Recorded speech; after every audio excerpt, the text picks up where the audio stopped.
This is what I'm writing up for the radio tomorrow. This is my favorite scientific side quest. It's been going on throughout 2025. It's the drunken monkey hypothesis. This latest paper has figured out how much alcohol wild chimpanzees consume. The drunken monkey hypothesis is this idea that at some point in our evolutionary history, we had an ancestor that suddenly had a mutation that allowed them to exploit ethanol-rich food, so fruit that's been fermenting for a while, which may have opened the door to all these evolutionary pathways, including stuff that has led to the cultures of feasting and drinking we see in modern day humans. The new paper has now tried to quantify exactly how much alcohol chimpanzees in the wild might be consuming. They looked at two populations, one on the west of Africa, one in the east of Africa, and tried to figure it. They went through 20 species of fruiting plants that the chimpanzees in the wild were eating and calculated the alcohol content within them and then calculated how much of them the chimps were eating. They found for a start that these chimps seem to prefer fruits that have higher ethanol content than other fruit that's available, including figs and types of plums. But in terms of how much alcohol the chimps are actually consuming,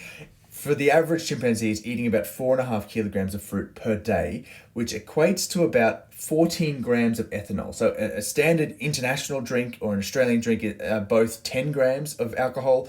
For American, I think it's a bit higher. So I think the 14 grams that the chimps are eating is about 1 American standard or 1.4 international and Australian standard. So it's not a huge amount of alcohol, but the chimps are also much smaller than we are. They weigh on average as an adult about 40 kilograms. So if it affects them in a similar way to us, they're consuming more in the realm of like what 2 standards or 2 and a bit standards would be in a human. However, because they're consuming so much food to get that much alcohol, their stomach probably gets filled before the alcohol would start affecting them in any way that we would recognize as being similar to being drunk.